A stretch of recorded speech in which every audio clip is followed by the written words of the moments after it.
ہے مجھے پیشاب کے قطروں کی بیماری ہے. جب کبھی بھی پیشاب کے بعد وضو کر کے نماز پڑھتا ہوں تو تھوڑا بہت قطرہ نکل ہی آتا ہے, پھر دوبارہ سے کپڑے پاک کر کے نیا وضو کر کے نماز پڑھنی پڑتی ہے. پلیز میری اس مشکل کا کوئی حل بتائیں. مجھ جیسے کئی نوجوانوں کے ساتھ یہ مسئلہ ہے لیکن وہ سوال پوچھنے سے شرم محسوس کرتے ہیں. آپ کا جواب ان تمام نوجوانوں کے لیے بھی مفید ثابت ہوگا. اب رہ گیا یہ پیشاب کے قطروں والا مسئلہ, تو وہ اس لیے ہوتا ہے کہ کیونکہ یہ لوگ پیشاب کرنے کے بعد استنجا کرنے کا ان کو طریقہ نہیں آتا. جو چیز نیچرل آپ کے باڈی کا حصہ ہے اس کو یہ بیماری سمجھے ہوتے ہیں. بیماری کو میں مانتا ہوں, میں یہ نہیں کہتا ہوں کہ بیماری نہیں ہوتی, وہ کئی لاکھوں لوگوں میں کسی ایک بندے کو ہوتی ہے. یہاں تو آپ جس نوجوان سے پوچھیں وہ کہہ رہے ہیں مجھے بیماری ہے, جوان کیا بوڑھا کیا. مجھ سے لوگ ڈسکس کرتے ہیں کہ جی وہ جناب جی وہ استنجا کر کے وضو کر کے جیسے ہی پہلی رکعت نیت کی ہے تو لگا جیسے قطرہ نکل گیا ہے. وہ کہتے ہیں جی کیا کریں. میں نے کہا جی کیا کریں, جا کے وضو دوبارہ کریں, کپڑے پاک کریں, اور کیا کریں. وہ سمجھتے ہیں کہ جی ہمیں کوئی ریلیکسیشن مل جائے گی, جی ہمیں معاف ہے. اس طرح تو معاف نہیں ہوگا, پہلے آپ کو شرعی طور پہ مریض ثابت ہونا ہوگا. اس کے ثابت ہونے کے لیے یہ ہوگا کہ اسی سے اگر آپ یہ کاؤنٹر کوشچن کر لیں, یہ جیسے کورونا کا چیک کرتے ہیں نا وہ, کہ خشک کھانسی تو نہیں آ رہی, سانس تو نہیں رک رہا, آپ کو بیماری قطروں کی ٹیسٹ بتا دیں, ان سے پوچھیں یہ قطرے آپ کو اس وقت آتے ہیں جب آپ نے پیشاب نہ کیا ہوا ہو. یعنی ایک بندہ صبح اٹھا ہے اس کو قطرے آنے شروع ہو جائیں, وہ کہے گا نہیں جب پیشاب کر کے فارغ ہو تو پھر قطرے آتے ہیں, تو اٹ مینس کہ آپ کو استنجے کا طریقہ نہیں آتا.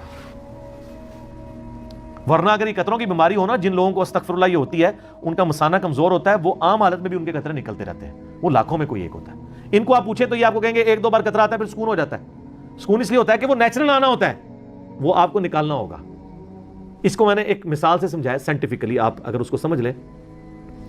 آپ کسی نل کے ساتھ کوئی ایک ربڑ کا لمبا پائپ جوڑ دیں, پیچھے سے نل کھول دیں, اس پائپ میں سے پانی نکلے گا, تھوڑی دیر بعد آپ نل کو بند کر دیں, تھوڑی دیر تو پانی نکلے گا, پھر پانی رک جائے گا کیونکہ پیچھے سے نل بند ہو گیا.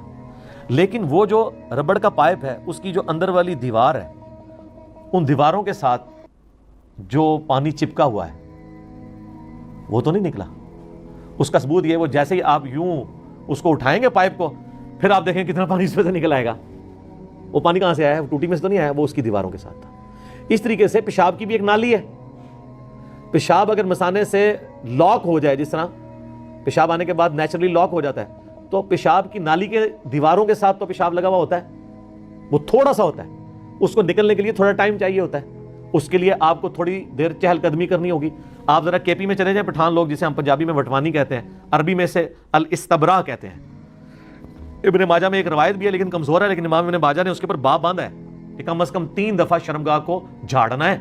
ٹھیک ہے, یہ روایت لے کے, روایت کمزور ہے لیکن اوپر امام ابن ماجہ کا باب باندھنا اس حدیث کے اوپر, اس کو ایز اے ٹرم تو ثابت کرتا ہے نا, تو عملی تواتر بھی اس کے اوپر موجود ہے. آپ ہمارے یہ پٹھان بھائیوں کو دیکھیں, اکثر تبلیغی جماعت میں یہ پیشاب کرنے کے بعد کیا کرتے ہیں, ایک مٹی کا ڈھیلا اٹھاتے ہیں اور تھوڑی دیر چہل قدمی کرتے ہیں اور اس قطرے کا آنے کا انتظار کرتے ہیں, جو انڈر گریوٹی آنا ہی آنا ہے, کیونکہ تھوڑی دیر بعد وہ جمع ہوگا اندر, کرتے کرتے کرتے نکلے گا, ایک دم تو نہیں آئے گا کیونکہ پلین سروس تو نہیں ہے گلاس کی طرح کی, ظاہر ہے وہ گوشت ہے. پھر وہ کیا کریں گے, وہ اس کو پوچھیں گے, پھر آپ دیکھیں گے پھر وہ دوبارہ استنجا کریں گے, اسی پہنچنے پہ اکتفا کر دیں گے, ان کو قطرہ نہیں, ان سے ذرا پوچھیں ادھر کوئی نہیں ہے بیماری قطروں کی, پٹھانوں کو یہ بیماری کیوں نہیں لگی ہوئی ہے. اس لیے کہ ان کو یہ پتہ ہے, ان کے کلچر میں یہ ان کو سکھائی جاتی ہے چیز. پنجاب کے کلچر میں یہ ہے نہیں ہے. یہ لوگ جناب پیشاب روکے ہوئے جناب اینڈ ٹائم پہ پہنچتے ہیں, جا کے استنجا تیزی سے کیا, اس کے بعد نماز پڑھ کے جیسے ہی نماز نیت کرتے ہیں تو کہتے ہیں لگتا ہے قطرہ آ گیا, اور لگتا نہیں ہو آ رہے ہوں جے, اور نماز کوئی نہیں ہوتی, اور کپڑے بھی ناپاک ہو جائیں گے, کپڑے بھی دھونے پڑیں گے. اس کا بڑا آسان سا طریقہ ہے کہ ویل بیفور ٹائم آپ اپنے آپ کو تیار کریں نماز کے لیے. یعنی اگر زور کی نماز 1:30 بجے ہے تو آپ 1 بجے پیشاب کر لیں, اس کے بعد 5 یا 7 منٹ بعد ہی قطرہ آئے گا نا. جب وہ دوبارہ قطرہ آئے انڈر گریوٹی, تھوڑی دیر چہل قدمی کریں, وہ خود بخود آئے گا. جب وہ قطرہ آئے تو آپ دوبارہ سے استنجا کریں, لیکن دوبارہ استنجا کرتے وقت آپ نے پیشاب دوبارہ نہیں کرنا, ورنہ پھر آپ T0 پہ آ جائیں گے, 0 پہ, کیونکہ پھر وہ دوبارہ پروسیس شروع ہو جائے گا. یہ ذہن میں رکھیے گا. بعض کا سردیوں میں ایسے ہو جاتا ہے, بار بار پیشاب آتا ہے, پھر آپ نے اس چیز کو دیکھنا ہے, تو وہ پھر آپ ٹھنڈے پانی سے استنجا نہ کریں, گرم سے کر لیں سردیوں کے اندر. اور پھر جب آپ اس طریقے سے انڈر گریوٹی جب وہ قطرہ آ رہا ہوگا نا, یا اگر وہ تھوڑی دیر بعد آتا ہے تو آپ تھوڑی دیر چہل قدمی کرنے کے بعد دوبارہ واش روم میں جائیں اور اپنے آپ شرمگاہ کو اس طریقے سے سونت لیں کہ اس کو آپ جس طریقے سے, یعنی آپ گائے کا دودھ دھویا جاتا ہے, اس طریقے سے آپ شرمگاہ کو سونتے تو وہ قطرہ باہر نکل جائے گا. لیکن وہ فوراً نہیں, تھوڑی دیر بعد, 5-7 منٹ بعد, پھر آپ کو سکون ہو جائے گا. میں کتنے لوگوں کو, نوجوانوں کو بتایا, ان کے مسئلے حل ہو گئے, ان کو دوبارہ قطرہ نہیں آتا. یہ جو کہتے ہیں نا کمزوری ہے, دوائی شوائی, یہ وہ, یہ اس کی ضرورت ہی نہیں سر.